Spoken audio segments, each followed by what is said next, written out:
pozik dator kontu kontari. Bat, bi, hiru, hemen da miru, gure gana kontu kontari.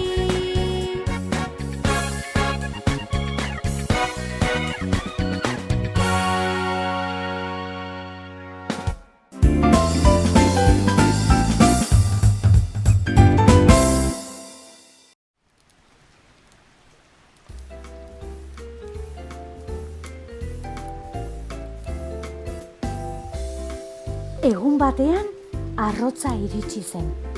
Baso ertzean kanpalekua jarri zuen. Txerria izan zen arrotza ikusten lehena, eta oso harrituta bere lagunengana joan zen, ahatea eta igelarengana.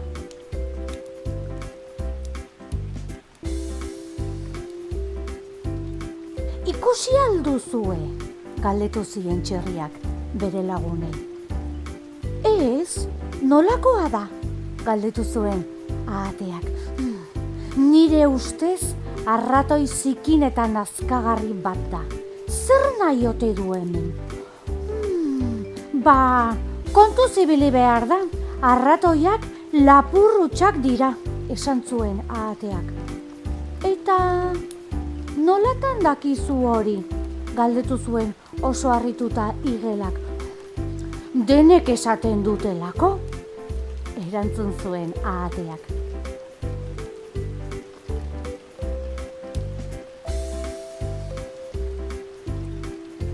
Baina hori ez zen egia.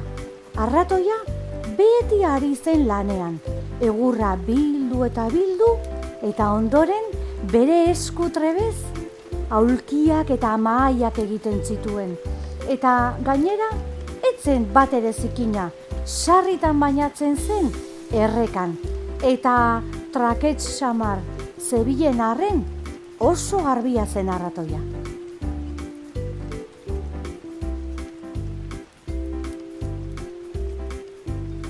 Egun batean, igelak arratoia bisitatzea erabaki zuen. Hortxe zegoen bere aulki berrian eserita, eguzkitan, atsedenean. Kaixo, ni igela naiz. Badakit, erantzun zion arratoiak. Bistan da, ez naiz ergela. Badakit irakurtzen eta 3 hizkuntzatan hitz egiten dut. Euskeraz, gazteleraz eta frantsesez. Igela harrituta geratu zen. Erbiak ere ez zekien hainbeste.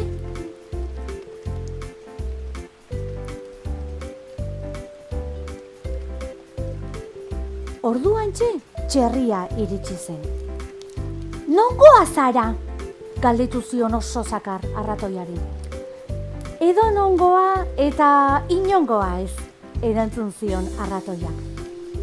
Zergatik ez duzu hemendik alde egiten? Hemen ez duzu zereginik, erantzun zion oso haserre Txerriak. Baina arratoiak lasai jarraitu zuen.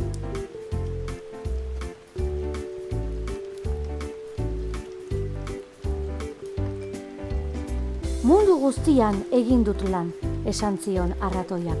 Hau, toki lasaia da, eta ikuspegi ederra dago erreka aldera. Gustatzen zait. Eta Txerriak oso haserre erantzun zion. Ziur, lapurtu egin duzula egurra. Ez, aurkitu egin dut, basoan zegoen, edonorena da.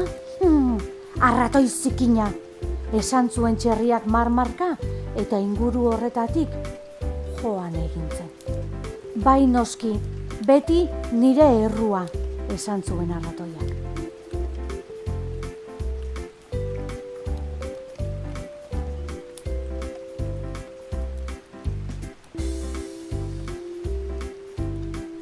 Igela, Txerria eta ahatea erbiarekin hitz egitera joan ziren.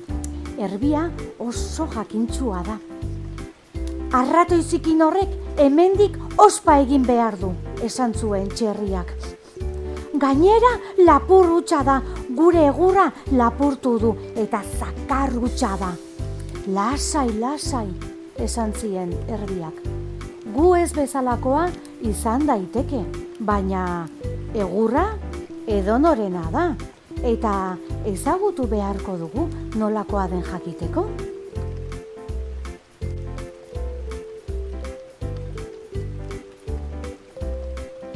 Egun hartatik aurrera, igela askotan joaten zen arratoiari bisitan.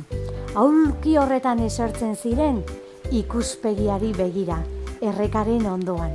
Eta arratoiak abentura pila bat kontatzen zizkion, munduan zehar asko ibilia zelako. Eta igelari pila bat gustatzen zitzaizkion, arratoiak kontatzen zituen abenturak.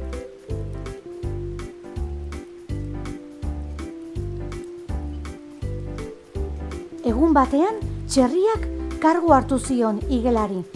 Ez zenuke arratoi zikin horrekin ibili behar. Zergatik ez, galdetu zuen igelak. Ezberdina delako? Ezberdina? Baina deno gara ezberdinak, erantzun zuen igelak. Ez, gu denok bat gara, baina arratoi zikin hori ez da hemengoa.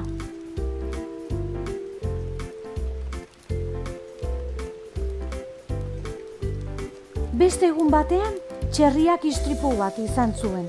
Sukaldatzen ari zela, zartagitik gora sua atera zen. Eta gero, etxe guztira zabaldu zen. Etxe guztiak su hartu zuen.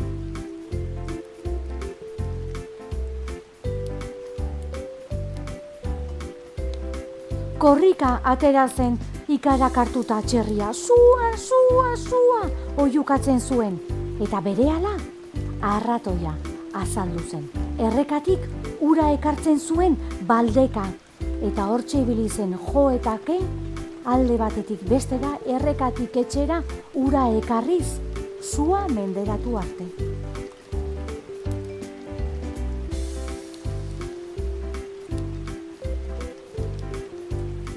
Txerriaren etxeko teilatua porrokaturik geratu zen. Animaliak inguruan zeuden begira penaturik, orain txerriak ez zuen etxerik.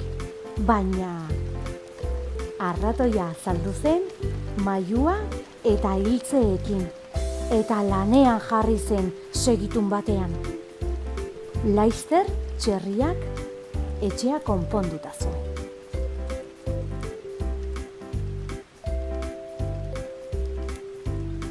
Beste behin, erbia errekara joan zen hurbila, baina errekaren ertzean zegoenean, bapatean nahi gabe irristatu eta errekara erori zen erbia. Erbiak etzekien igeri egiten eta oihuka hasi zen, lagundu, lagundu!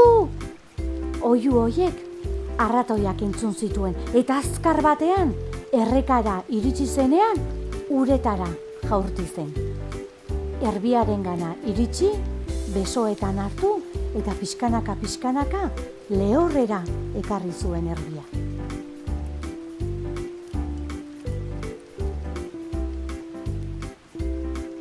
Orain denak zeuden ados. Arratoia ez zen arratoi zikin bat, arratoi jatorra zen. Noski baiez, kontentu eta umoretsu zegoen beti. Eta gainera askotan ideia oso onak izaten zituen. Adibidez, erreka aldera egun pasa joatea, edo mendira ibilaldiak egitera joatea.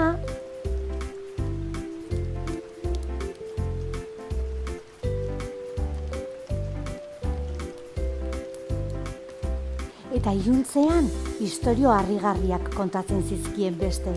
Esate baterako, Txinan dragoiekin burrukatu zenekoa, edo munduan zehar izandako beste abentura asko. Denek oso erne entzuten zituzten gauero zituen arratoiak, istorio berriak kontatzeko.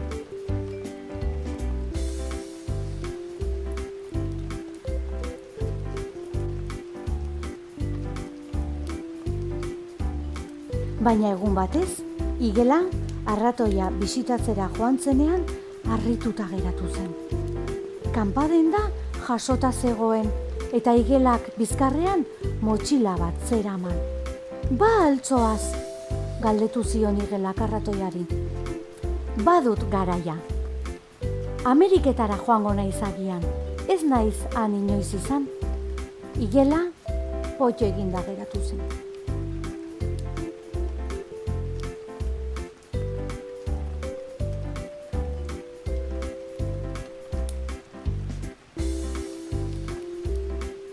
Begiak malkotan, igelak, txerriak, ahateak eta erbiak bere laguna agurtu zuten.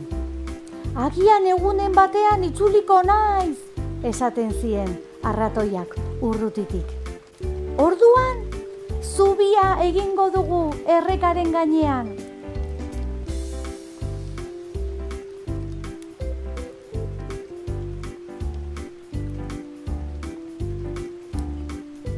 Gero, arratoi zikinura, benetan arratoi jator, atsegin, ausar eta bizkorra zen arratoi hura urrundu egin zen. Begiz jarraitu zuten, mendiatzean ezkutatu arte. Ai, faltan botako dugu arratoia, esan zuen asperen eginez erbiak.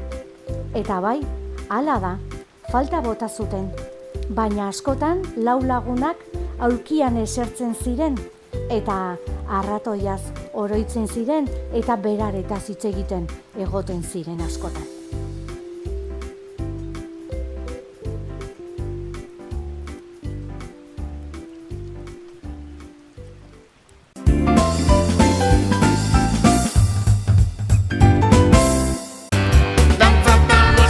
Badator txoro-txaranga eta di iporruren Euskal Herriko bira. Zure herrira joatea nahi duzu? Jartzaitez harremanetan kiliklon.comen. Dantza eta musika gustoko badituzu, etzazu aukera hau galdu. kiliklon.com